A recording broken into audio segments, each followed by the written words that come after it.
Welcome to the WWE Podcast, your place for the most passionate wrestling analysis on the web. Just turn Roman heel. What is WWE waiting for? When other wrestling podcasts put you to sleep, you can count on the WWE Podcast to keep you engaged and asking for more. I've been watching wrestling for over 20 years, and that was one of the best matches I've ever seen. This is unlike any other wrestling analysis. So without any further delay, let's get the show started right now. Welcome to the WWE Podcast. It is Saturday, November 23rd, 2019. The day before Survivor Series, NXT TakeOver War Games is going on as we speak, and I wanted to make sure that this preview show, prediction show got out so that you guys could take a listen and get yourself geared up for tomorrow night's, or tonight's, depending on when you're listening, Survivor Series event. And it is heavy on triple threats, so if you love triple threats, you are going to get more than your fill for that show, which is filled with just hours, literally hours of triple threat matches when you put it all together, and some intriguing ones as well. As much as I may have downplayed or critiqued this whole storyline of brand supremacy nonsense, of which I still 120% stand by that it's complete nonsensical garbage, this should be, from a wrestling perspective, all that you can eat. I mean, this is a buffet that you underpaid and over-delivered. You're going to get, I think, high level of quality in terms of the match star ratings, particularly with the AJ Styles, Roderick Strong, and Shinsuke Nakamura triple threat. The women's triple threat with Shayna Baszler, Bayley, and Becky Lynch is, I think, positioned to be one of the top matches of the night, and I'm looking forward to that match probably the most. The 5-on-5-on-5, yeah, I did not stutter. It's 5-on-5-on-5. Times 2 matches I'm really not a fan of. Elimination style is fun when it's 5-on-5 and the match actually makes sense to happen. But in this case, I've just kind of conceded and go, whatever. This will not matter come Monday night when they're in Chicago. So, look. I think it's going to be a good pay-per-view, but I think we're all going to be worn out of the triple threat and brand supremacy garbage. So anyway, Ashley is with us today, and we covered, obviously, the predictions for Survivor Series. We also get into whether or not we think we'll see CM Punk during this 3-night event of War Games, and then Survivor Series and Monday Night Raw. And we don't completely rule it out. I will tell you that and how it could happen. I think Ashley came up with a really damn good idea of how it could possibly happen, and how to get some heel heat out of it. So we covered that and a whole lot more, including, could The Undertaker show up? How does Daniel Bryan fare against The Fiend? Does he have a chance in hell of winning? Does Rey Mysterio have a snowball's chance in hell of winning? We cover all of these questions and just so much more. But thank you guys again for joining the WWE Podcast. This is a show that's produced 6 times a week for you guys, and NXT's covered, AEW's covered, Raw, SmackDown, pay-per-views, you name it. It's here, wrestling nostalgia, and this is a show made by a fan for fans.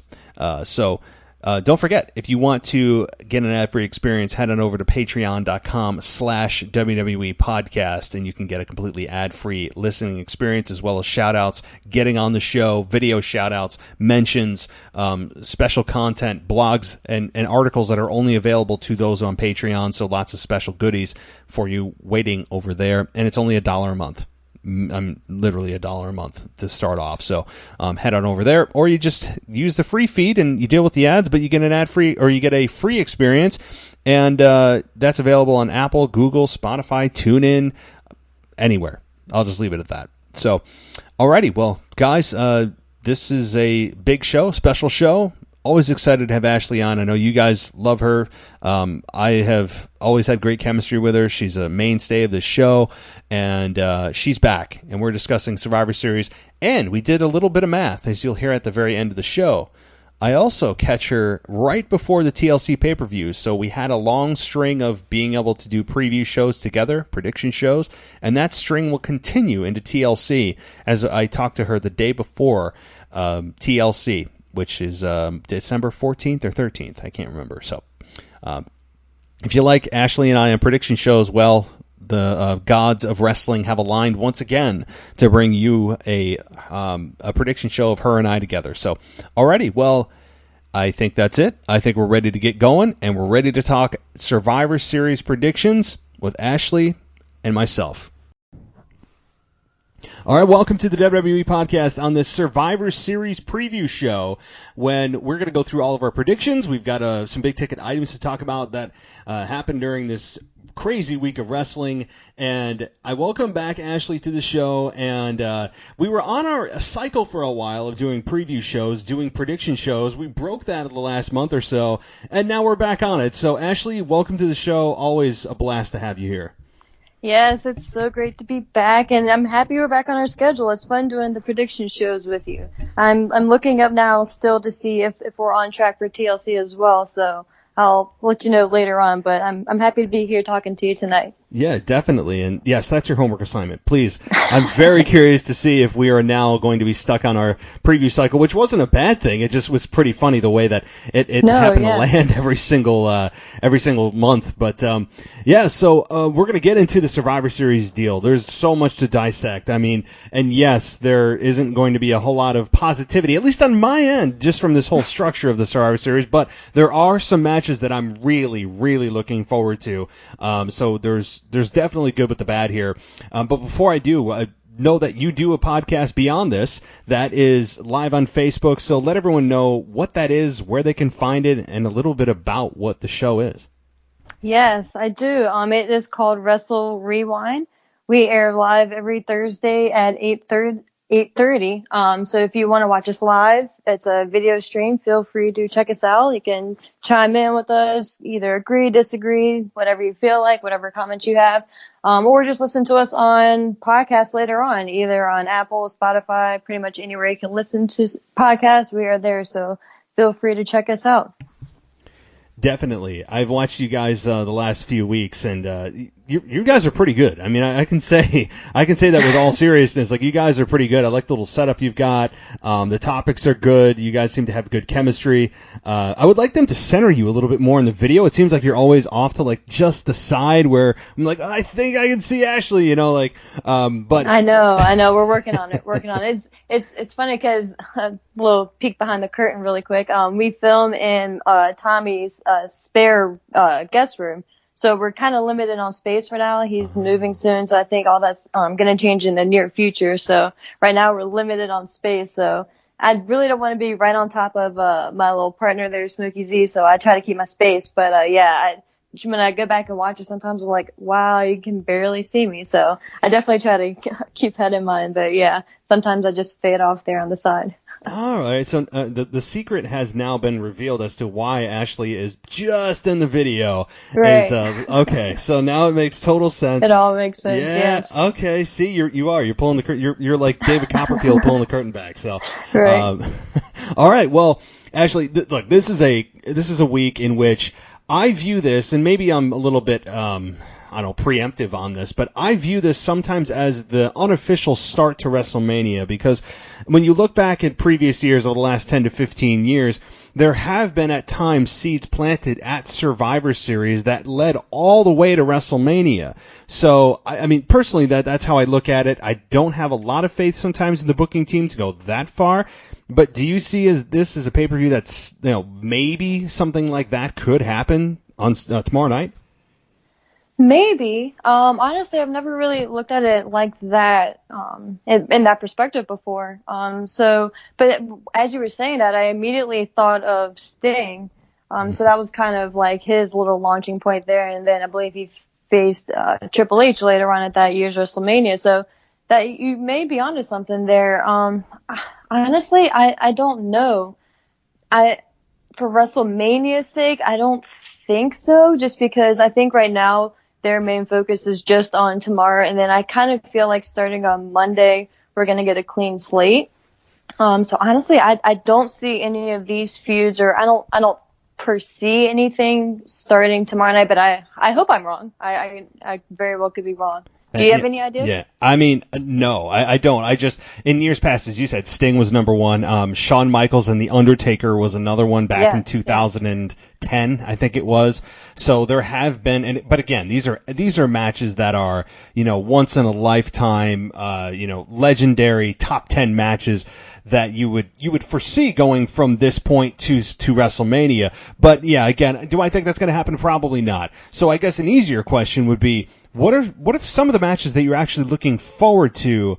And we'll get to predictions, but just off the top, like, hey, like, this is a match, or these are the matches that I really am looking forward to seeing.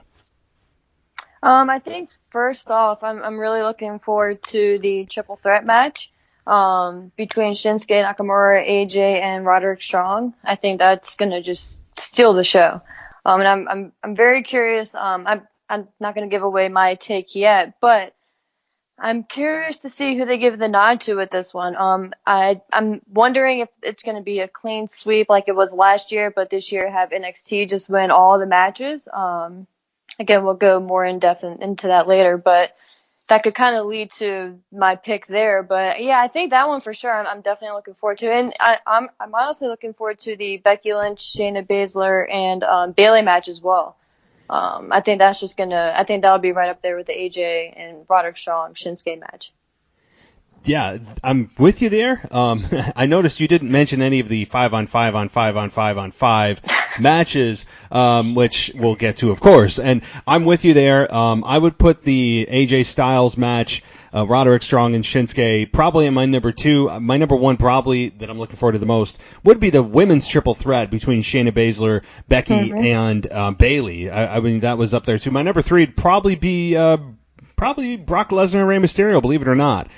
Just out of my own curiosity as to just the way Paul Heyman sells things. It's just like, here, Paul, take my money. I mean, seriously, this guy, when he Would says, you say either a miracle or a massacre? Yep. Like, just beautiful. God, beautiful. I'm just like, he brings tears to my eyes the way he cuts promos. This guy's a damn genius.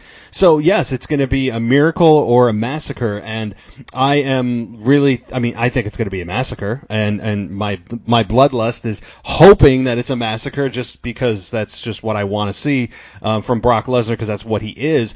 So anyway, giving away that prediction isn't exactly giving away a prediction, as is a spoiler. I just see no way that Rey Mysterio can win that. So yeah, I don't foresee miracle, but again, that's never giving anything away. So before we get into some of the actual predictions for Survivor Series, what were some of the big things from this week? So much to really pick from. You really have NXT Invasion every single time that there's a WWE Raw or SmackDown show. We have The Fiend, and we have Daniel Bryan and that whole story. And Daniel Bryan getting now attacked again this week with the mandible claw. I guess that's what they're going to call it until they find another name for it. So what were some of the big things this week that you took away and wanted to discuss? Yeah, I honestly think they've done very well with NXT. Look, I don't think any of us really are fans of the whole brand versus brand concept. But I think so far they actually have protected NXT, and I think they've done very well with everyone who's been involved. So I'm very happy with that. WWE could have very easily let all these guys come in and squash them. And don't get me wrong, tomorrow, I hope this doesn't happen, of course, but they could, do the exact opposite of what I'm praising them for now and squash NXT. But I don't see that. I think things are completely different now for this year's Survivor Series. I think NXT has a fair shot tomorrow night, and I think that just the build up to Survivor Series, and especially this week with the go home shows, NXT really shine, and people like Rhea Ripley and Adam Cole, I think they really stood out, and Keith Lee on SmackDown.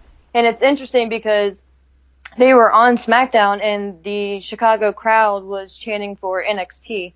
I don't know if that's just Chicago being Chicago, or if that's just a sign that NXT is over, and people and the fan base in general is solidly behind NXT. So that was kind of interesting when I was watching SmackDown. But yeah, I'm kind of like okay with the build up. I guess it is what it is. I think there was a little too many just all out brawls. But I'm happy that Survivor Series is here tomorrow, so we can kind of get through this and then just have NXT go back to doing their own thing in their own world, and then just having SmackDown and Raw actually be able to utilize talent on their respective shows and just go forward from here and lead towards the WrestleMania season coming up, because we're, I think, 5 months away from WrestleMania already or something like that. Yeah. It's insane. Time flies, but it's yeah. Crazy. Yeah, I mean, I always view it as, I mean, yeah, could things happen tomorrow night that lead to a WrestleMania match? Maybe, again, to your point, probably not. But, the very first Raw after the new year is always a big show, because that puts you right on the road to WrestleMania. So we are a month away, really. I mean, because then it'll be the end of December, and then boom, you're right into January, and it's road to WrestleMania. Yeah. So we are really closer than you really think, So, but to your point about this past week, it was all about NXT. The Keith Lee and Braun Strowman interaction was interesting. Again, it may be interesting from the perspective of, a new matchup. I've never seen this, never thought about this. And yeah, that's cool. But as you said, at the end of this, everyone's going back to their own worlds. This means nothing other than bragging rights. And how can anyone claim brand supremacy unless they have a clean sweep? Even if they did, that doesn't matter, because we saw what happened last year, beyond the pre-show match, that right. SmackDown got swept clean and it meant zero. So for this whole brand supremacy thing, I've ranted about it for weeks now. It means zero. But I think NXT, more than anybody, NXT right now is the babyface in this whole thing, and I think SmackDown and Raw are the heels. I mean, because NXT is the cool brand. They feel like an anti-brand, even though they're all under the same umbrella of WWE. It's a genius move. So regardless, win, lose, or draw tomorrow night, and I think they'll win probably one of the bigger matches, and I'll leave it at that. But I think they're going to get a solid, a clean victory, a big victory, a memorable one, and that is what's going to make, I think, the difference here is not just that win, but also just getting the exposure on one of the biggest pay-per-views of the year, Survivor Series.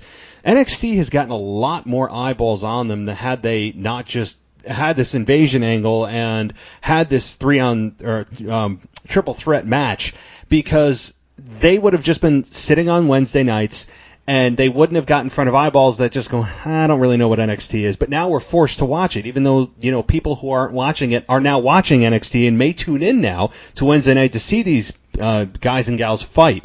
And that's, I think, the ultimate win here is exposure for NXT, regardless of, even if they lost all 3 matches, all 4 matches, whatever. So right now the big win here is NXT and getting the exposure that they deserve. Yeah, exactly. And you kind of just stated there what I was about to say myself. And I think this week showed and I'm not one of those people who really reads into ratings at all, but this week was interesting in that NXT finally won the first week against AEW. And again, of course, that there was a lot of asterisks with that. You had stars from Raw and SmackDown showing up, and obviously there's a lot of hype and build up to it. So of course, if any week they were going to win, it would be this week, or you would hope so. But I think obviously next week is going to be more telling in that sense to see if this momentum can continue for them. And I think regardless, this is a win-win for WWE. They kind of double dipped. They got all of their main stars into all 3 of their main shows after the draft and the build up to Survivor Series. So it was just perfect timing. And I think this was ideal, because next week everyone knows NXT. If you've been watching Raw and SmackDown, you've seen these guys, and hopefully, and I think it will, the majority of people who recently tuned in this week will be invested in Adam Cole and Roderick Strong in the Undisputed Era, and Rhea Ripley and Shayna Baszler and all of them going forward. So I think this is a win-win, regardless of, like you said, what happens to the individual matches tomorrow night.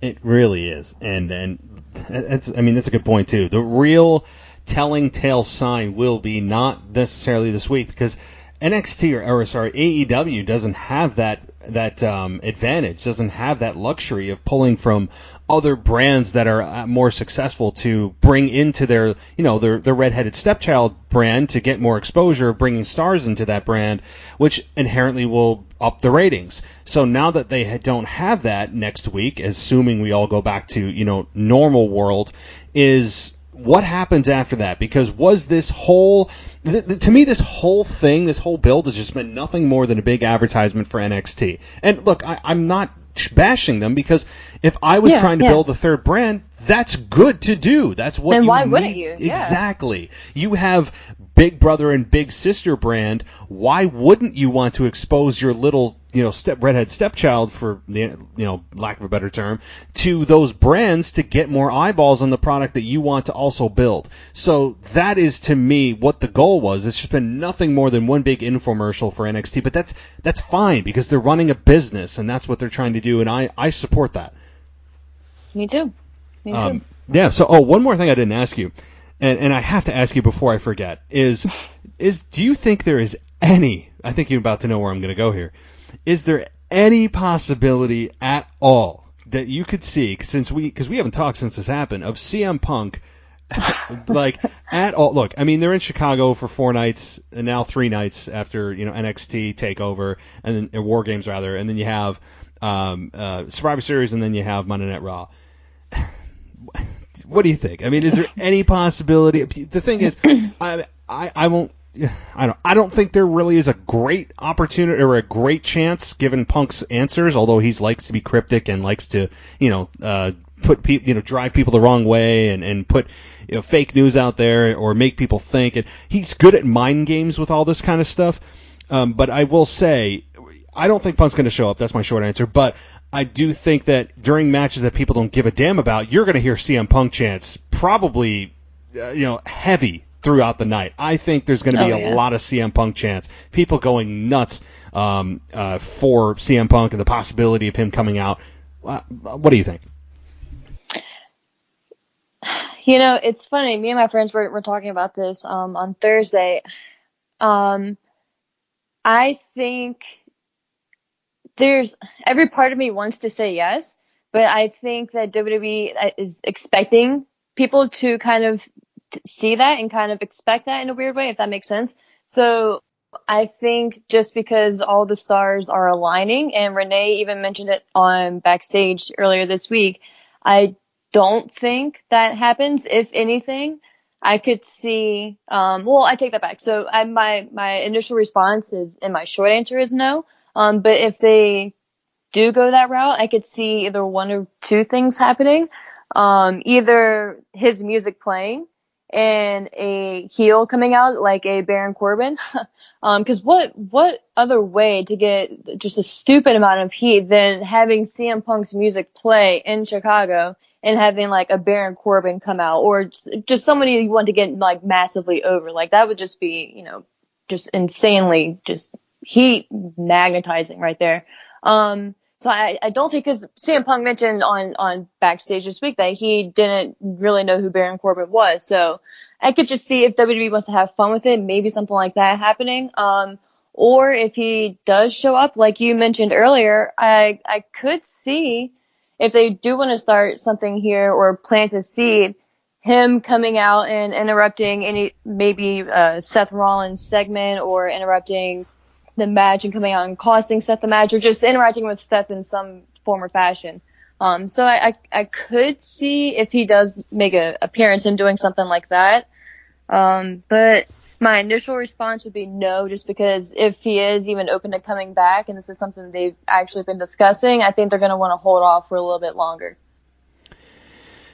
Yeah, I mean, like you said, that could be a really, really good way to get a heel over and massive heat, is to play the music. The fans lose their minds. I mean, the pop, I know, that I would happens. jump. I'm going to sit at home and jump. I mean, yeah, the internet would explode, and the building would explode, only to have somebody else come out and just smile all the way to the ring. People would, I think there would be drinks thrown at the person. It would be amazing to watch. I would be pissed sitting at home, but that's what they're going for, and I get it. I think back to, it's happened before a couple times, big times I can remember, when Austin walked out and his music played, and this is when Austin was gone, and I think Flair came out, or maybe it was Batista, somebody else came out and they got massive heat. The other time was Bret Hart, when Shawn Michaels was in Montreal. Oh, yes. And I think this was 2006, 2007. I forget what it was. And Michaels came out. He was fighting Hulk Hogan at the time. I remember they were in a program. Yeah. So maybe it was 2005. So you remember, he came out in Montreal. Montreal was crapping all over him. And Michaels, even though he's a babyface at the time, he ate it up. He just played into it. He's like, yes. "Who's your daddy, Montreal?" And then he sang "Oh Canada" and just was an obnoxious heel. And then he talked about Bret Hart and how he screwed him and how he'd do it again. And then, my God, when you hear the guitar strings, listen to that crowd. It's one of the biggest pops you'll ever hear in your life. And then Michaels obviously was a complete hoax, built by Michaels. Oh, it was so great. It was you talk about, so something like that, I'm fine with that if you want to piss off the fans, if it ultimately leads to somehow Punk coming back. But also building a heel. So yes. Now I'm getting myself all hyped up for this, of which I think nothing will happen. I think there's about a 95% chance of neither one happening. But they're in Chicago. Like you said, it's kind of damn coincidental. You have Punk kind of back. He's in a contract with Fox, and yet this program that he's on, WWE Backstage, is on Fox. So I don't know. I would say no, but I would not rule this out at all. Yeah, I'm right there with you. And honestly, like, as much as I want him to come back, I don't want it to be right now, just because he's on our minds. I want him to do his backstage appearances, for the show, obviously, however frequently he's going to. And then if he's going to make his return, like, in ring, it'd be maybe a month or 2 months down the road where it's not as fresh and he's not as freshly on our mind as he is right now. So, if he hadn't shown up this week, my answer would probably be very different. But yeah, right now, just kind of hold off on it. Totally agree. I would want this, and I really believe that Punk is not ready to return into the ring. I know that it's going to happen. I don't think it's a matter of if. I do believe it's a when, given that he's now dipped his toe back into wrestling and dipped his toe back into specifically WWE programming, even though he's not a WWE contracted employee, he's with Fox.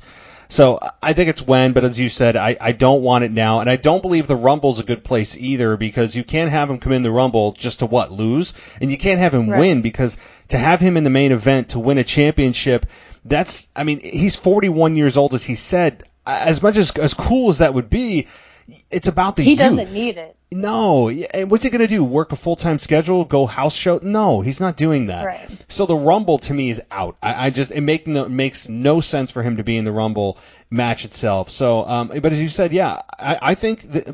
So bottom line is, I think we will see CM Punk between now and WrestleMania 36. I think at some point, even if it's at WrestleMania 36, we will see CM Punk. Would you agree, or would you say maybe overly optimistic? Yeah. No, yeah, I agree with you 100%. All right. Well, now that I'm getting on myself all hyped up about this happening, and it probably will not tomorrow night. Now I'm all excited. All right. Well, let's get into the actual show. Let's get into the predictions for the pay-per-view. And right at the top here, as I go down the list, Brock Lesnar versus Rey Mysterio for the WWE Championship. Ashley, is there any chance Rey Mysterio wins? I think there's maybe 1% chance he wins, because you can never say never, but no, I think this is just going to be just a demolishing of Rey Mysterio. He is such a great seller. It's kind of like a David and Goliath type of situation, just because the sheer size difference. Brock is a beast. We all know that. So I think this is just going to be, I think Rey will get a few chops in. A few shots, because in the stipulation, I think it's a no holds barred match, correct? And pretty much no disqualification. Yeah, it is. Yep. Yeah, so I see him getting some shots in. I don't think it's going to be a quick, within a minute or 2 minute type of thing, or a squash. I think it's going to be maybe 5-6 minutes, but I think Brock is going to just destroy Rey. Yep, that's exactly what's going to happen, and there may be a couple of hope spots. Given the fact that this is a no-holds-barred match, tells me that this isn't going to be a Kofi Kingston special where it's 9 seconds. I think this should be probably 7 minutes or less, where maybe even that's too much. But this is going to be a match where Rey Mysterio might get one or two hope spots with a couple of weapons, given it's a no-holds-barred match. And, Brock's down. Can he get his shoulders to the mat for 3? And, I mean, there'll be a couple of times where that happens, specifically with Dominic probably interfering on Rey Mysterio's behalf, given it's no holds barred. He can come in and, come to his father's aid, of which I fully expect Brock Lesnar to probably F5 both men, and I think that'll be the end of that, and Rey Mysterio moves on to something else. It's interesting, though, that given this whole storyline, you would think that after this would come Cain Velasquez, but instead it's reversed, where it's, Cain and then Rey, but whatever. I mean, they had to have all this Saudi money invested into Cain Velasquez, and that's a whole nother discussion, but it's just weird that it feels like it's backwards, but I'm fine with it. I'm actually more emotionally invested in this than I am with the Cain Velasquez-Brock Lesnar match at Crown Jewel, just because I've done a really good job with this build. I mean, specifically Paul Heyman, who has sold this as he sells, ice to an Eskimo. This guy is so damn good, and so I'm interested in this match from the perspective of not really who wins, but how Rey is portrayed, because Rey is a legend. Rey is a guy that is he's not Kofi Kingston. The fans, while the fans were grassrooting supporting him, Rey Mysterio is a luchador that is an absolute legend in Mexico, legend in the United States, has won the championship on several occasions in the past. I believe it was in 2005, 2006 against Triple H and Randy Orton. So he has done it. He has proven himself. So I think that he deserves a little more respect than getting a complete squash. So I would give it over under 6 minutes, and it's going to be a Brock Lesnar beatdown with Dominic coming to his aid, ultimately to fail. Yeah, I agree with you 100% with everything you just said. The only thing I would just question and just throw out there just as curiosity and get your take really quick. Do you see a swerve coming with Dominic turning on Rey? Or do you see just Brock destroying Dominic and Rey? Or maybe Dominic's not even going to be ringside and just pretty much like you laid out, Brock destroying Rey. Do you think Dominic turns on Rey? I would say no. I didn't even think about that. I mean, I'm trying to think of a reason why he would, and maybe there's only a couple things I can think of. Well, Dad, you weren't able to come to my aid, and you allowed Brock Lesnar to just beat me down. What kind of father are you? Or he could say, I remember what you did to me with Eddie Guerrero of putting custody of me up for grabs back in 2004 or whatever Rey, it was. Technically, in WWE land, Rey isn't really Dominic's father. Yeah. I mean, this is pure craziness, I'm sure. But, I mean, I don't know, just looking at the lineup and seeing this, the stipulation no holds bar, I'm like, I don't know. Like, if it were to happen, like, this would be it. I don't know. Just a crazy thought. Yeah, I didn't even think about it. I mean, I would be intrigued as hell. I'm going to say no to that, but I wouldn't. Yeah. I mean, again, Vince McMahon has done crazier things. I don't know. Maybe if it was just up to Paul Heyman, if Vince wasn't there. Yeah, that's true. I mean, I don't know if Dominic is ready to have an actual WWE career, because if they turned him, that would mean that there's more to this story. And I don't know if he's at that level of being able to perform in a WWE ring on live television to follow up with the story. I mean, so I don't know. I'm going to say no, because there's a lot that is attached to that in the follow-up that would have to be done, and I don't think they're ready to do. But so ultimately, I would say no, but intriguing. Yeah. All right. So no, that's so funny you bring that up. I didn't even think about that. So, all right, Becky Lynch versus Bayley versus Shayna Baszler. Tough one. This is honestly tough, but go ahead. I'm going to let you pick on this one, because I have been up in the air on this all day. Yeah, I'm torn, and I'm torn between two choices, and neither of them is Becky winning. I think out of all three of them, Becky is the last one who needs a victory here. So I'm torn between either Shayna winning and maybe pinning Bayley. So of course, Shayna can brag that she won the match, but Becky, of course, can say she didn't actually pin her, and, so they can save that going, in the future. But part of me wants to say Bailey pulls the victory out in this because Shayna and Becky are so focused on each other. Maybe Bailey gets taken out early in the match, kind of hides on ringside, or maybe through an announce table or something like that, and then comes back later on, like just at the last second and steals the victory. So as much as I want to say Shayna, because I think it would be such a badass choice for them to actually have NXT sweep the night, or even just, I think Shayna probably out of all three of them needs the victory the most. So I would want to say Shayna, but for some weird reason, I feel Bailey is going to get the victory here. Man, when you brought up that explanation, I think the easy thing to say is Shayna beats Bailey, because as you said, it covers a lot of bases here. It establishes Shayna Baszler as a legit women's competitor who belongs, that she is on equal footing or even higher than Bailey is. And it protects Becky Lynch, who has been protected since she won the championship at WrestleMania 35. So it keeps her out of the decision and scot-free. And Bailey, who attacked Shayna, seemed a bit concerned at the look of Shayna Baszler's face after she attacked her and threw her into the stairs, and there was some fear there, and got the one-up on her, which we all know is the golden rule for you get the one-up before the pay-per-view. Typically, you would lose at the pay-per-view. So there's a lot pointing to that solution. There's a lot pointing to Shayna beating Bailey and Becky staying out of the decision, and, nobody's really damaged by this, and it elevates Shayna Baszler. So that's the easy solution. So do I go with what the easy money is, or do I take a shot at, could Becky, you could even make a case for Becky winning this. Yeah. What I would say is, I think we're probably in agreement that Bayley's going to be the one to take the fall, because in the pecking order of these three champions, you could argue pretty easily that Bayley is at the third spot. And that's no diss to her, no disrespect, but that's just kind of the pecking order, at least in the presentation of this match, that Bayley is the third wheel here. So you can make a case that Becky beats Bayley, which protects Shayna. You don't want her losing, and Becky can claim that she's the supreme woman, whatever.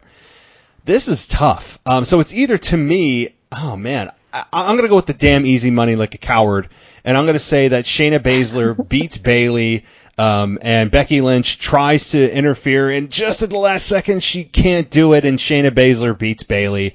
And not interesting, but I'm going to take the easy one there. Yeah, no, I mean, one of us had to make that choice, and I was 50-50 with it, so I'm glad you did. Yeah, it's not interesting. It's not creative. It's no, not it out sense, there. Though, honestly, it's not a bad choice, but like you said, it's not the most exciting. It's not. I'm trying to be creative, because you could make a case for all three. And honestly, like, having Bayley win may not be the worst thing in the world, because having Bayley, say, pin Becky's Teflon right now. I think Becky, there's no titles on the line, so it doesn't matter if Becky loses. So if you have Bayley win, I think Bayley needs it more than any of them, because she has turned heel and then not had a great follow-up to it. She did what we wanted her to do, and then they're like, all right, so well, keep going here. I mean, they just really halted the momentum and haven't done a lot with her. So having Bayley win this, considering this whole pay-per-view is just about bragging rights, they might as well rename it that. That would, to me, be a better fit for Bayley to brag on than Becky Lynch, because it can only go so far with a babyface with a victory like this. It's just nothing more than bragging rights. So to me, Bayley needs it the most, but I think Shayna's gonna end up being the victor here. So tough one. Honestly, I would not put money on this match. If I was anybody out there listening, do not bet on this match. It is way too unpredictable. So yes, not at all. Yeah, no. I agree with you. That's why maybe it's just me like hoping they go with Bayley, because like you just explained, she needs it more than any of them, and pretty much her storyline and her build going into this was that people were not focusing on her. So what better way than to really seal and solidify her heel turn and run going forward would be to have her pretty much back up everything that she's been saying for the past few weeks. It may just be me wishful thinking, and like you said, they could just go with Shayna winning, which is fine, like we said. But yeah, I'm sticking with Bayley, but I could very, very well see it being Shayna. Yeah. this is, I mean, I keep looking at this match, and I'm convincing myself, looking at each name, of how they could win, and all of them are plausible. But all right, well, let's move on. And really quick, and this kind of ties into like our picks going forward. But so, have they mentioned how you actually win the whole night? Like what brand wins? Is it which brand wins the majority of the matches? Or is it who wins the main event? Like, okay, okay. Yep, nope. And this is why you're going to get me on a rant. I'm gonna pretend you didn't say that. Okay. I'll just say that no, they have not explained that. So okay. Okay. Nope. Okay. We'll get there. The Viking Raiders, Eric and Ivar, Raw Tag Team Champions, versus the New Day versus the Undisputed Era.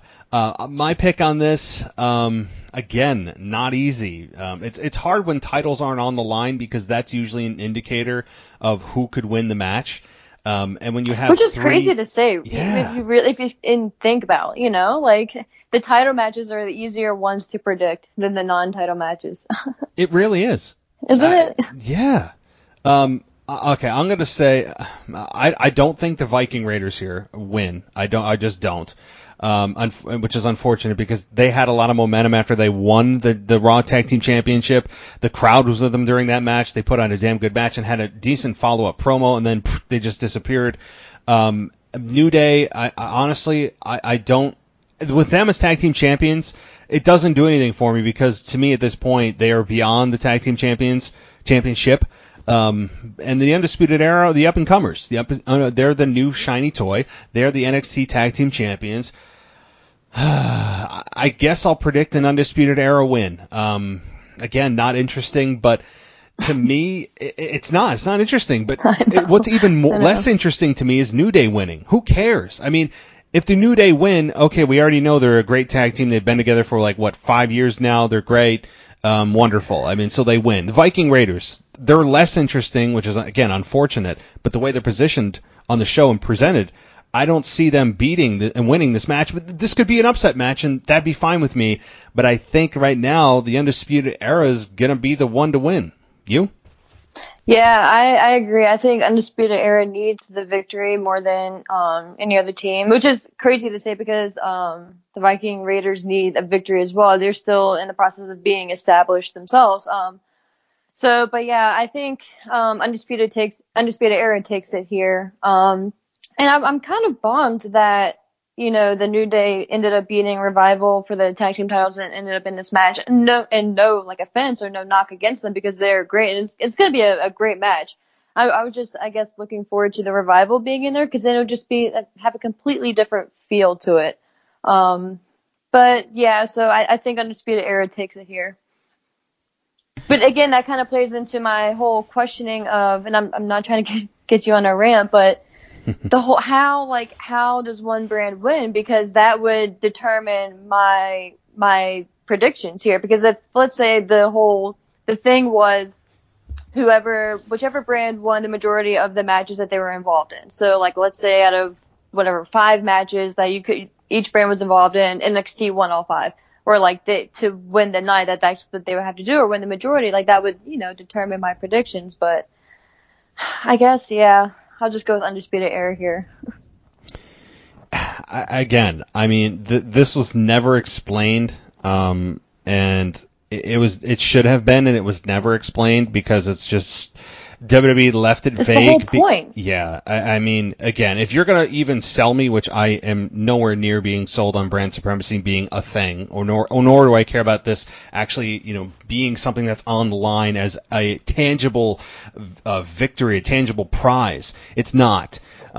And to believe that everyone who just suddenly gets drafted not of their own choice to a brand and suddenly decides that, oh, you're wearing the same color as me, we're cool, we're friends, and has this loyalty beyond well, you made fun of my family and threatened my family, or you ran me down with a car, but look, we're on the same brand. That matters more than any championship or personal agenda is absolute garbage. I mean, so for them to tell us that brand supremacy is on the line and then not even tell us, again, if this was something I cared about, which I don't, not even tell us how that brand supremacy would be taken and would be actually awarded to that brand, whoever won, and not tell us how that happens is also doubly bad. I mean, it's just poor storytelling upon poor storytelling. And this is what I'm talking about. I would assume that what's going to happen here is I don't see any brand getting a clean sweep. If that ever happens, it could be NXT, and if it is, then great. They can claim brand supremacy because they had a sweep. But I would assume that if it's probably going to be here and there, SmackDown gets one, Raw gets one, and NXT gets the rest. What I would think is, the tag team division, you had, the Undisputed Era claim brand supremacy there, and they'll break it off by departments or sections of the brand or of the product, and that's probably what they're going to do. That makes sense. Sense. God. Anyway, I honestly can't wait till after Sunday. I am looking so forward to this being over just from that perspective. The rest of the card, I mean, like I said, Brock, good. The Fiend and Daniel Bryan, we'll get to. I'm looking forward to that too. AJ Styles, that triple threat, I'm fine too. But man, this is a triple threat. I never want to see a multi-person man match again ever from WWE after this. I mean, just think about the sheer number of people in these matches. You have 2 matches in which you have 15 people, men and women, in each match. You have 30 people in 2 matches. I mean, it's just all right. Let's move. All right, so Team Raw, we have Charlotte Flair, Natalya, Asuka, Kairi Sane, and Sarah Logan versus Sasha Banks, Team SmackDown, Carmella, Dana Brooke, Lacey Evans, and Nikki Cross versus Team NXT, Rhea Ripley, and her. It says 4 members to be announced, but I believe they were defined at this point. So Rhea Ripley is the team captain, and I'm so glad that WWE decided not to make that a thing this year either, that people fight over being team captain as if it gives them some kind of superpower. Yeah. So, I'm glad that wasn't a thing this year, that people just self-appointed, and that's fine. I don't care. So, what do you think about this? Who wins this? I mean, this is also kind of up in the air. I mean, I feel like a lot of these are up in the air with no championships on the line and just bragging rights. So, any thoughts? Honestly, I don't know. Cause my prediction would be NXT. I think it's going to be a very good match, but I think the NXT women are going to pull it out. And I think this weekend is going to be Rhea Ripley's weekend. I think with just how they've been showcasing her within the build these past few weeks up until this point, I think she's really going to shine here. So I think they're going to go with NXT taking the victory here. And I think my prediction is going to be that Rhea Ripley is the last woman standing for her team. All right. Yeah, no. I could see that. And again, maybe that is the right choice here. Maybe that is the right choice because honestly, Team Raw with Charlotte, Natalya, Asuka, Kairi Sane, Sarah Logan, and same with Team SmackDown with all those women I just mentioned. Yeah, it's Team Raw is the last team who needs this victory here. Yeah. I just don't think involved. Nobody needs this victory from teams or from SmackDown and Raw. If this is going to be a pay-per-view about a clean sweep from NXT, fine. I mean, fine. That would put them on the map, and I would actually advocate for that rather than just, you get one, I get one, they get one, you get one, I get one, and it's all evenly split. Yeah. So if they're going to do this and do it right, as bad as the storytelling is, at least tell us a good, bad story of Team NXT doing a clean sweep and they can claim true brand supremacy. Fine. I mean, I could see that actually happening. I mean, so far, we have both picked, I have picked anyway, you picked Bayley, but I picked Shayna Baszler, and then we picked both the Undisputed Era, and now you're picking Rhea Ripley, Team NXT. I'm going to pick the same thing because to me it just makes the most sense, and I just see no other way around this. Oh, my mic just went out. I see no other way around this. I just don't see how it makes sense for Team SmackDown or Team Raw to win. So even though Rhea Ripley and the members that she's with, they have been feuding on NXT, and we're all just supposed to put our differences aside, fine, whatever. I'll buy it in NXT too. I'll just buy the crap they're selling me on that. And I just think it's NXT being put on the map. WWE knows that they have a gem in NXT. And like you said, they beat AEW this week for the first time. And congrats. But as Chris Jericho also tweeted out hilariously, said that this is a marathon, not a sprint, mocking what WWE's press release said the first week that this came out. So, God, I love Jericho. So, yes, Again, short answer is NXT wins this 5-on-5-on-5 women's elimination match. Yep, I agree. Now, can we please move on to The Fiend and Bray Wyatt? Yes. Or I'm sorry, and Daniel Bryan? Yes. Because don't worry, we have more triple threats to come. But yes, you brought it up. What are your thoughts? I'm so concerned about this one, and that's why I wanted to talk about it now, just because I've been thinking about it, kind of when I was looking at the lineup earlier, and I'm just dying to know like your true prediction here, because I'm torn. Like, part of me, I think they're just going to have The Fiend like demolish. If we're gonna get a squash match, I think it's gonna be this one. As much as it hurts my heart to say it, because I love Daniel Bryan, but I think The Fiend is just going to just demolish Daniel Bryan here just very quickly, because that was, I think, the last time we spoke. What my concern was going forward after his match with Seth Rollins is how does any regular human being in a regular match beat The Fiend? You know, if he can kick out of however many curb stomps and just everything that Seth put him through, how can you just like regularly beat The Fiend? So I see him just crushing Daniel Bryan here, and then Daniel Bryan just kind of disappearing for a while, which again hurts me to say, but I'm just curious to see what your prediction is. So obviously mine is The Fiend, but I'm curious to hear your thoughts after seeing SmackDown and everything that happened this week. So, man, I think that what's going to happen here, the Fiend is, before I give my prediction on, I want to set the table. The Fiend is one of the best characters WWE has pumped out in the last 10 years. And they Definitely. had a huge setback with Hell in a Cell. I'm talking, I can't recall a pay-per-view in which it damaged so much in WWE's product and characters with Seth and Bray than did Hell in a Cell's finish. I'm still talking about it 2 months later, or whatever it was, however long it's been. It was that bad, and it really overexposed The Fiend, who should not be in a 20-minute match. And the whole kicking out it hurt the product itself of professional wrestling, of unbelievability. I mean, to the point of like, okay, we've seen Undertaker do this at times, but not 12 times, right, or whatever it was. Right.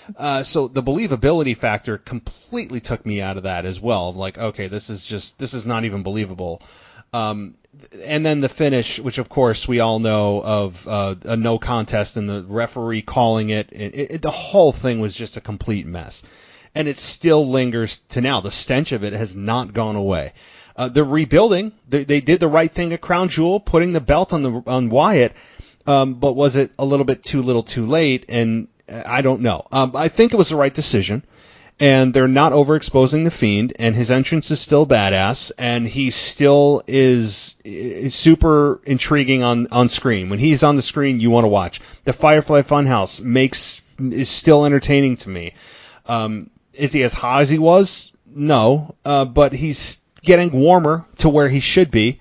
So with all that said, and now you have Daniel Bryan, who was a big babyface, turned heel, killed the Yes Movement, was a glorified egotistical vegan, and then told people to recycle, and we're destroying the world. And then he's an intellectual superior with Eric Rowan, who's now just Rowan. And then he has he's carrying around something in a cage too that we don't even know.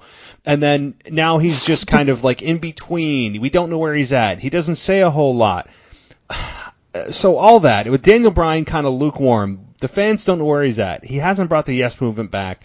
The Fiend is still babyface in the eyes of fans. I mean, he just is.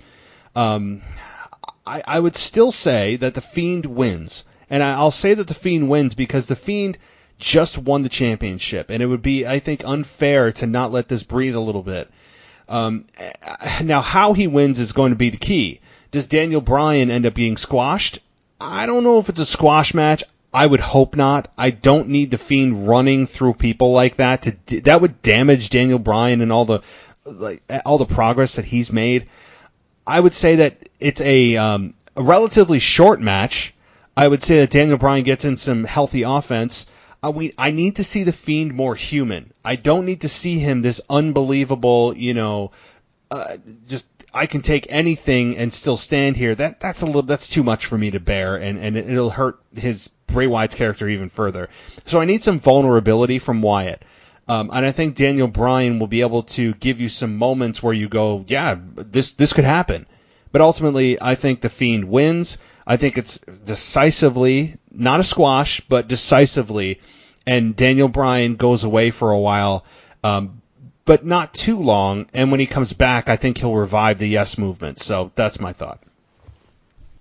Yeah, I agree with you, and I hope you're right. And as you were kind of talking right there, it kind of made me think about probably one of your first questions was for me earlier about the seeds being planted here. And, I think, and of course we both predicted The Fiend winning. I think if anything is going to happen between The Fiend and Undertaker for WrestleMania this year, I could see that starting here tomorrow.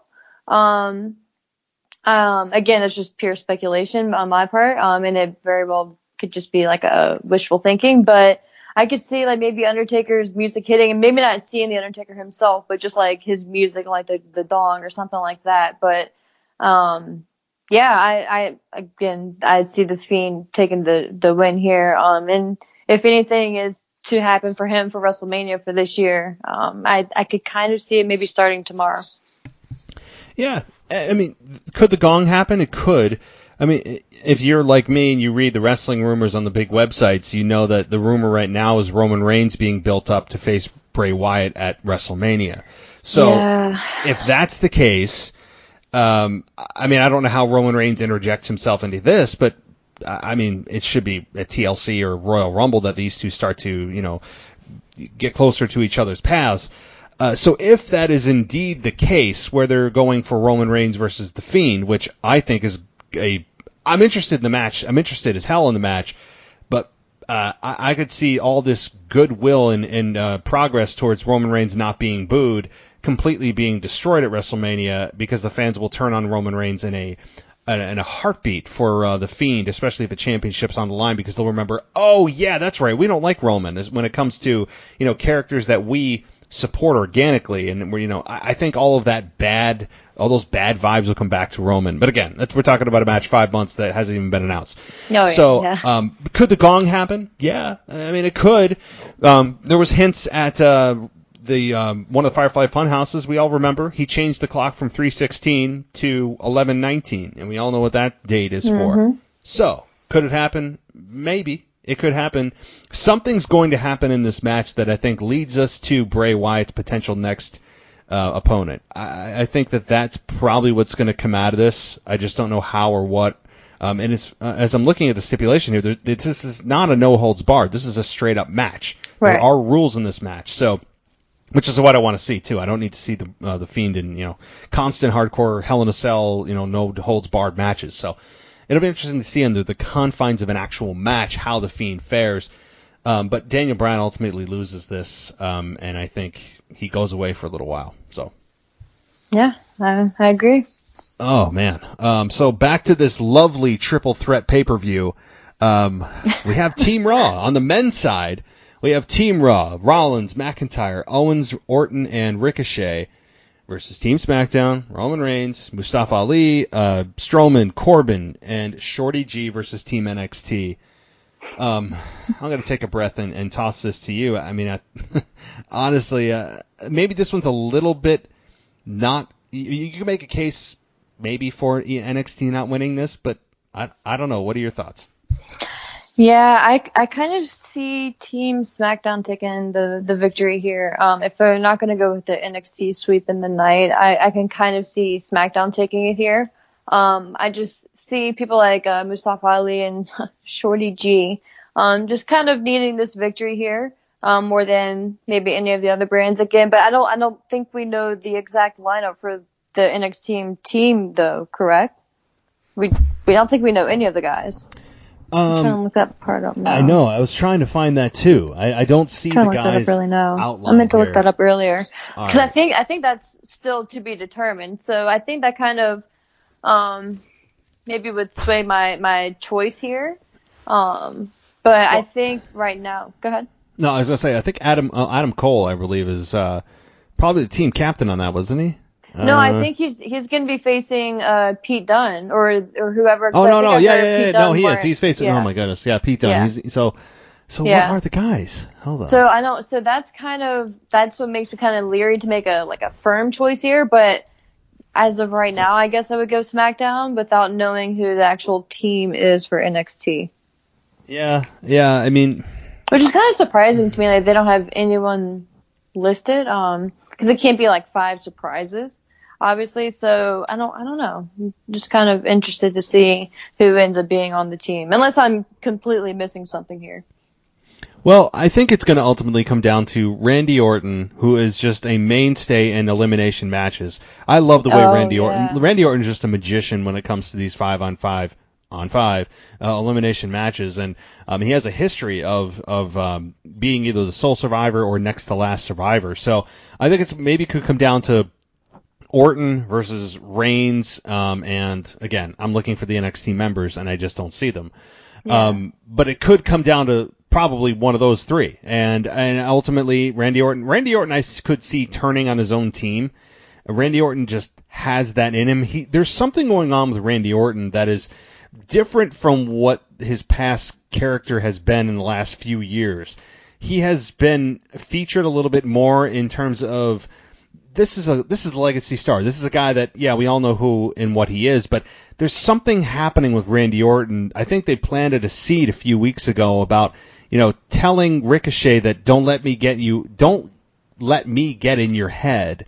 There's something there, I think, and maybe I'm reading more into it, but I think Randy Orton can play a larger role than we think in this match, because when we look at it, we go, Randy Orton, he'll give a couple RKOs and ultimately, get eliminated. But I don't know. Maybe he could cost his own team the match, but we'll have to see. So those are my thoughts. I think my prediction, I'm just going to go. It's so hard. I'm going to go balls to the wall and just go all out here and say Team NXT wins. And they clean sweep the night. And I think Randy Orton is going to cost his own team or get the RKO and have Team NXT capitalize and get the victory off the RKO. So I think that's how it ends. Interestingly, though, I don't know. It's hard, and there's so many damn people with Rollins and Reigns there. They're clear. I mean, I don't know. Could they also take the fall? Probably not. But I don't know. So that's my prediction. Randy Orton hits an RKO. Team NXT capitalizes and wins. Yeah. Okay. All right. Well, I hope so, because I think NXT needs the wins here more than anyone else. But for me, I wouldn't be surprised for them to kind of give Shorty G and Allie. And then I could be overthinking that because they probably don't. I'm not going to say they don't care about them, because obviously they do, but their focus right now isn't on them. But yeah, I could very well see NXT taking here. Yeah, I mean, again, there's too much triple threat for me. I can't handle this. And honestly, I'm also thinking about how is this actually going to work from a logistics standpoint as far as 5-on-5-on-5. If you have 3 guys in the ring, assumingly there'll be 3 guys in the ring at all times. That they can only tag their own team. I would guess that that's the case, right? They can't just tag anybody and have them enter the match. I mean, that wasn't ever clarified either, because I've seen matches where that happens, and I don't know. I would assume they can only tag in people that are on their team, but that was never clarified. So, I don't know. I like you said, I could see maybe a bad guy, like a heel, tagging in when the other guy was in the ring, like something like that. But because they obviously didn't give us like a set of rules or anything here yet. And then maybe they will tomorrow when the pay-per-view actually starts, or like in a pre-show or something. But as of right now, I'm not sure. I would assume, like you said, that you have to tag your own partner. Or that would make no sense. Yeah, you would think, but it's crazy that I should have to think like this. But I've seen matches in which you can tag anybody in, and they have to be, So again, they bend the rules when they need them. But the other thing is, and I know we're not at the Rumble yet, but when they have guys who are eliminated and they leave the match, come in and eliminate people that are still in the match, like that kind of thing. How does that happen? Right? Like, how does that happen? You can't. It's as if you're playing football, and I end up being injured and I'm officially out of the game, and then I come in and I interfere in a pass to the team that I'm opposing, yet I'm out of the game, and they call it, oh, well, he didn't catch the pass. It's like, well, you're out of the game. It's like a fan interfering. Right. They are no longer relevant. So I'll save that rant for another month and a half. But again, that happens every year. So, all right. Well, down to this match here that you called possibly the match of the night. AJ Styles versus Shinsuke Nakamura versus Roderick Strong. Yeah, this has potential match of the night written all over it. Who wins, though? Man, this one was actually pretty hard for me to make a decision on here. I could see AJ winning because I could see him bragging about it. I could see any of them winning and bragging about it, honestly. But I think here they're gonna go Shinsuke Nakamura. I think Shinsuke, oddly enough, needs it more than any of them, just to establish his role right now in his reign as Intercontinental Champion. Which, by the way, that new title is, in my opinion, is just beautiful. I just think it's so well done. I didn't really think that they needed to replace the title, but I think it's a beautiful title nonetheless. But yeah, I think Shinsuke pulls it out here, and I do think this is going to be match of the night. Maybe besides the women's match, the triple threat. But yeah, I definitely think this is going to be match of the night, and I think Shinsuke pulls it out here. And I can see Sammy just bragging about this for weeks on end. Very possible. I would say that's my number 2 choice. The only reason I'm going with Roderick Strong here is because I'm continuing with my theme of the NXT sweep. And I think that Roderick could, if he's going to pin somebody, I think AJ Styles is probably the better candidate, given that Shinsuke seems to be on the upswing, and I don't need Shinsuke to lose another match. So Roderick should pin AJ Styles, in my opinion, and keep Shinsuke out of it. And continue with the sweep. I think AJ Styles can lose right now. AJ Styles right now is just kind of part of the OC. They're the only one that comes to Raw's aid inexplicably. And AJ Styles is he's a bit Teflon. I think that he can take this loss and it wouldn't hurt him a damn bit, and we all move on with our lives. So I think Roderick Strong is probably going to take the victory. And as you said, the new IC title, it's one of those things we didn't know we needed. And when you look at it, like you said, I mean, I'm not huge on titles the way they look, although I hated the spinner belt for like 8 years. It was like a toy to me when John Cena did it. It just cemented the US further. And the heavyweight championship. Oh, it cemented further why I just despise his babyface character. And as brilliant as he is on the mic, and he's a talented guy, hard worker, all that kind of stuff. That was, to me, a complete devaluation of the championship. But that's, again, another show. So, yeah, it's one of those things I didn't know we needed. And I look at it and I go, I'm on board for that. I mean, it's like, all right. Yeah, and it made it feel a little bit more up to date, and it made it feel a little bit more valuable. And yes, it doesn't always instantly make the championship, more prestigious, but when you give something a new fresh coat of paint, sometimes that can work wonders, and I'm fine with this. I would think that it's anything right now that it can help Shinsuke is something I'm on board for. So Roderick Strong beats AJ Styles and continues with the sweep. Yeah. Hey, I hope you're right. I hope NXT does sweep it the whole night. I mean, last year we saw that it doesn't really matter, but I think it's different this year. So I think if any brand is going to sweep, obviously it should be NXT, just with all the implications and everything going on around, Wednesday night in and of itself. So yeah, I hope you're right, and I hope it is a sweep for NXT. I do too, because that's the only good thing that can come out of all of this total nonsensical, unbelievable, awful storytelling of this. Oh, it's November. We got to all hate each other because we're on different brands. This is the only good thing that can come out of it is a clean sweep for NXT, because I think the benefits of that completely outweigh any other victories that any other team can get, because everyone will bounce back. Everybody's going to go back to their own worlds, go back to, I'm on Raw, I'm on SmackDown, I'm on NXT, and I'm fine with that. That's the way it should be. So it'll all be forgotten, and we'll move on to TLC. And you get a chairs match, you get a tables match, I get a ladder match because it's just the pay-per-view. So we'll get onto that, and this will be forgotten. But I don't think it'll be lost on fans if there's a clean sweep from NXT, because they're the ones that need to. This would benefit them more than take away from the losses of Raw and SmackDown teams. I think there's a big net gain here for NXT to win all of their matches, and it would not hurt SmackDown or Raw and at all in any of the competitors. Everyone will bounce back just fine, but I think it would hurt NXT to lose these matches more than it would hurt Raw or SmackDown to lose them. I agree with you 100%, man. I hope that's the route that they go. Like you said, that's the most logical route at this point. If it's truly going to be about which brand is more dominant right now, NXT needs to be the dominant brand. I mean, because it really doesn't mean anything, and I don't mean to say that in a negative way. Like, there really is nothing truly at stake. So if it truly is just bragging rights, then I don't see why SmackDown or Raw would need to have bragging power over NXT. So I hope that they go that direction for sure. No, nobody needs bragging rights other than NXT, and people were speculating about Triple H getting interfering, and he's going to compete at Survivor Series. I don't need Triple H competing, and I don't think Triple H. I don't see that. No, and Triple H doesn't want Triple H to compete because it's not about Triple H anymore.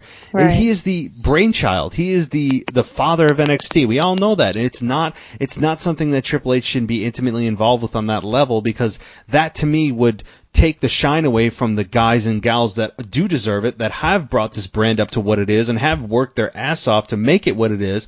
And yes, Triple H has worked behind the scenes, and this was his vision, and of course that's important. But from a physical standpoint, it's not about his generation anymore. So I'm glad that that's not something that happened, and I really hope it's not a surprise thing that happens tomorrow night. So, all right, well, one more match to go, and that is Adam Cole versus Pete Dunne. My thoughts? I think Adam Cole wins. I think he retains, and he should. It's Adam Cole, baby, and that's the way it's going to be. And I think, yes, Pete Dunne is a credible competitor, and I think that they could put on a really good match. But Adam Cole right now is the face of NXT. He's the NXT champion. He has made a splash on SmackDown a number of times in his matches with Seth Rollins and specifically Daniel Bryan. I expect good things from this match, but I just see zero reason to take the championship off Cole at this point. I absolutely agree with you. I think Adam Cole has been pretty much the primary focus from the NXT brand throughout the invasion angles. I mean, like I said earlier, a few other people have gotten their shine as well. And I don't mean it in a negative way at all, but Adam Cole should be the focus. He's your heavyweight champion. I think if Pete Dunne had been more involved and had shown up more within the build to SummerSlam, and we had just seen his face more, so like your people who don't watch NXT would have an understanding of Pete Dunne, or at least know his name. Because I think a lot of people, maybe not in Chicago tomorrow night, just because of Chicago being just a wrestling city in and of itself, but I think a lot of your people at home aren't going to know really who Pete Dunne is. They may have heard of his name, if anything, but I don't think the majority of them will. And I think it's going to be a great match. But I think Adam Cole needs to win here. He needs to keep the title. And just really quick, just think about the schedule that he's been on and all the NXT guys themselves, and just the crazy, just traveling schedule WWE has had within the past month. So for that reason alone, I hope Adam Cole wins, because he deserves this. Oh my God, the travel schedule, when you look at where they've gone and what they've done, oh my God, from like Saudi just Arabia. Thinking about it, just yeah. like where it really has made me step back when I look at like, oh my God, they're in the UK, but they're back in Boston, then they're in Saudi Arabia, and back in like, yeah. It's just like, holy crap, guys. I mean, and Adam Cole is wrestling back to back to back. Yeah, I'm sure that these guys and gals are going to be sore as hell come tomorrow night. And it just really, it's not, I'm not talking about from a storyline perspective. I'm talking from like a human element here. Yeah. Like just from the perspective of like, these are people. I mean, yeah, storylines are all that kind of stuff. We can complain about it and all that, whatever, or love them. But the fact of the matter is, when you look at their travel schedule and how much they're competing, and you know they're busting their ass, and you know they're sore, it's stuff that you as a fan sometimes forget. I mean, but when I looked at their schedule and looked at how much they're competing and how much they're traveling, I actually, it took a second. I'm like, oh my God, like, guys. And with the amount of time, like, it's not like they're going from Saudi Arabia back to the United States, back to the United Kingdom, like, within, like, a year. It's within a month and a half.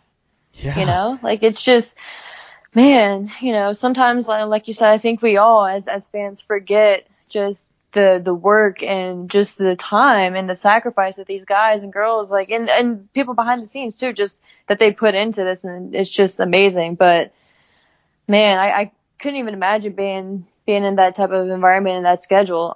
But yeah, that's another reason why I hope Adam Cole wins this. Just because, of course, Pete Dunne deserves it as well. Don't get me wrong, not discounting him at all. But I just think right now this would be just the perfect ending for Adam Cole's build within this past few weeks. Oh, no, yeah, no question. And, you know, like you said with the travel, I've, you know, I'm complaining about my 12-minute ride to work. Oh, I got, you know, right? Traffic, you know, like I feel like such a, you know, getting a baby. stuck at the red lights and stuff. Yeah. Like, it's so minor when you think about it. Oh my God, I hit the red light on the way to work. It cost me another minute. Right. You know, meanwhile, you know, they're on the plane for 16 hours and then get stuck in Saudi Arabia with God knows what actually happened there, and then come back to the United States, go back to the United Kingdom, go back to Boston to like, and I'm sitting here like, damn this red light, and I feel like such a tool, right? Like, you know, I mean, so it's all perspective, but you know, sometimes when you look at that kind of stuff, it makes you really appreciate just how tough what they do is. It's not just what happens in the ring. It's 98% of their time is not in the ring. It's you know, working out or making sure they're eating right. Or, yeah, that's probably you know, the easy part, being in the ring, if you think about it for them. You know? Yeah, well, that's what they spend 98% of their time doing, is to get that 2% of time in the ring.